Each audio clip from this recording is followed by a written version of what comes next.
Hello, how you doing, everybody? It's MrDoTheMath here, and today we're going to talk about fractions raised to a power. Okay? So, yesterday we dealt with just simplifying fractions. So if we had a variable divided by another variable, or the same variable, we would subtract our exponents. That's what we did, right? So this answer would be what? X to the second power. We subtracted 3 from 5, right? X to the second power. Today we're going to deal with a fraction and raise it to a power, much like we did in our do now today. Thank you. All right. So they're not here today. Oh, it's all good though. Just tell me. All right. So if we had this situation here, 5 over 4. Does everybody have a calculator? 5 over 4 to the second power. Alright, take a moment to work this problem out and tell me what you get. Alright? If you get 5 over 4 and you raise it to the second power, somebody tell me what you get. Yes, Deshaun. Huh? Tell me what you get. What you get? I got 1, 9, 16. It's a decimal 1.916? I didn't get that. But the fraction. Oh, 1 and what? The fraction is 1.56. Yeah. 1.56? 2.5. 2.5? Yeah. Alright, what's the actual fraction? This is a decimal. Yeah, what you get? And then the fraction. Where do you get the decimal from? I'll tell you in a second. Alright? What is the fraction? 1 then 9/16. Oh, 1 and 9 over 16? Yeah. Oh, okay. Y'all good with that? Yes, sir. Alright, so here's what happens. It's 5 over 4 raised to the second power. 5 over 4 raised to the second power means that you're going to have 5 to the second power and 4 to the second power. You notice it says 16 at the bottom, right? Yes, sir. So essentially it's 5 to the second power, which is what? 25. And 4 to the second power, which is? 16, right? So you get 25 over 16. Yes, sir. Alright? And then you simplified that. So basically you just subtracted 16 from 25. That's how you got that 9 there. So you got 1 and 9/16. Right? This is all the same thing. Okay? Everybody good with that? Alright? So basically the rule of thumb is when you have variables raised to a power, right? It should be in your note packet. This power goes to the numerator and the denominator. So you end up with x to the m over y to the m. Okay? That's in a nutshell. Alright? You with me? Alright? So let's pull out our steps. Let's do our steps. Okay? So here are your steps to raising a fraction to a power, right? The first thing you want to do is you want to simplify your fraction. First thing you want to do is simplify your fraction, right? So if you had a fraction that had numbers in front, so if we do like I do now, if we had 36 over 6, let's do a simple one. Let's do 10 over 2, right? 10 over 2. Y'all good with that? Yeah. And we'll say x to the 5th, y to the 3rd. Alright, so the first thing you want to do is simplify this fraction. You can simplify 10 over 2 to be what? 5, right? So that'd be 5 at the top, and you still have x to the 2nd, y to the 3rd, right? That's the first thing you want to do. Number 2 is, yes ma'am. Okay, what about the x to the 5th power? Huh? Oh, we're going to do it in a second. That's supposed to be a 5. Okay, good. Oh, Alright, so you simplify the fraction first. That's the 10 and the 2. Then the next thing you want to do is you want to distribute the power. Distribute the power, right? So in this case, this whole fraction is raised to the what power? Second power, right? So that means everybody gets the second degree, right? So the numerator gets the second degree, so that'd be 5 squared, x to the 5th squared, right? And then you have y to the 3rd squared, right? Everybody good so far? Yeah. Everybody got this second degree. 2, 2, and 2. Alright? And then finally, you simplify that. Alright, so 5 to the second power is what, Anaya? 25. Good.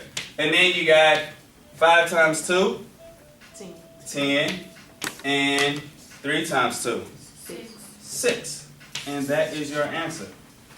Okay? So again, you simplify the fraction first, right? Simplify the fraction first, and then you distribute your power. So everybody got the second power, right? And then you follow your exponent rules. Remember, when a power is raised to a power, you multiply. That's how we got 10. Power raised to a power, you multiply. And then when a number is raised to a power, you multiply that number, the base number, by the number of exponents, right? So it's 2, so 5 times 5. Oh, let's do another one. We're about to, dear. Okay? Alright. So, here we go. Let's look at this first example here in your notes. You got A over B squared to the third power. Okay? Number 1, simplify the fraction. Can you simplify this fraction? No. There's no coefficients there. So the next thing you want to do is distribute the power. So A gets the third power, and B gets the third power. Alright? So that means you'll end up with A to the third, B to the what power? 6. 6 power. Good. Oh. Alright? What do you say?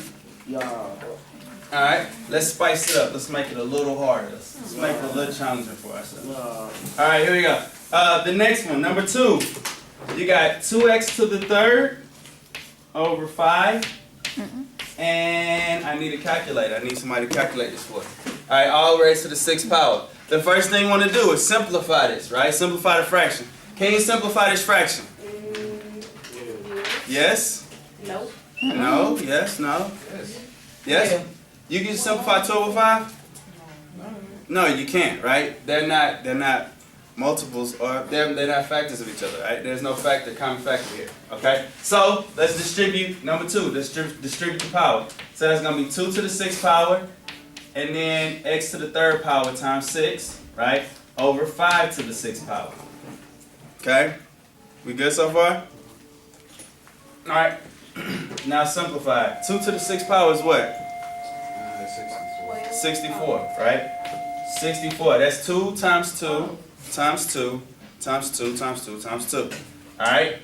And then we got 3 times 6. 3 times 6 is what? 18. So it's x to the 18th power. And then we got 5 to the 6th power, which is going to give us what? What do we get? 15,625. Right? Wait, how you get? How you get that? That's 5 to the 6th power. That's 5 times 5 times 5 times 5 times 5 times 5. Right? That's how we get that. Okay? Everybody good with that? Oh, this easy. Is it? I love hearing that. So, that's pretty much it in a nutshell. Let's see. One more. Here we go. One more challenge. So, in this example, we couldn't simplify, but we had 2 coefficients that we dealt with. You good, Rihanna? Alright, let's do the last example. X to the 4th power, y to the 7th, over x to the 6th power, right? To the 3rd power. The first thing we want to do is simplify the fraction. Can we simplify this fraction? No. No? No. Yes. Yes? Can we just write the X over? They got the x's, right? So then you can simplify, you can subtract 4 from 6 and you get what? 2. Right? So you're going to have y to the 7, x to the 2nd. Remember, guys, when you subtract these exponents, you always subtract from the highest. So the highest exponent is at the bottom, Cam. So you're going to just subtract 4 from 4 from 6, right? So now we got y to the 7 and x to the 2nd. We all good so far? Good. Alright, so we simplified the fraction, number 1. So number 2, we're going to distribute the power. Bam, bam. So that means you're going to have y to the 7 times 3 and x to the 2nd times 3. Right? 7 times 3 is what? 21. And 2 times 3? 6. So your answer is y to the 21st, x to the 6th power. Okay? And that is basically dealing with fractions raised to a power. How do we feel about that? It's alright. Alright, so again, remember, you simplify your fraction first, whether you're dealing with your variables or your coefficients. Then you're going to distribute the power. So that power goes to the top, the numerator, and the bottom, the denominator. Alright? From there, you simplify. You follow your exponents rules. Right? So when a power is raised to a power, you multiply the exponents. Alright? Yes, ma'am. What about the last one? The last one is just a regular problem like we've been doing, right? We're just trying to focus on fractions raised to a power. We're going to do that in a second, though. Don't you tell Alright? Okay? Alright, so if you have any questions, comment below. Alright? Don't forget to like and subscribe. MrDoTheMath out.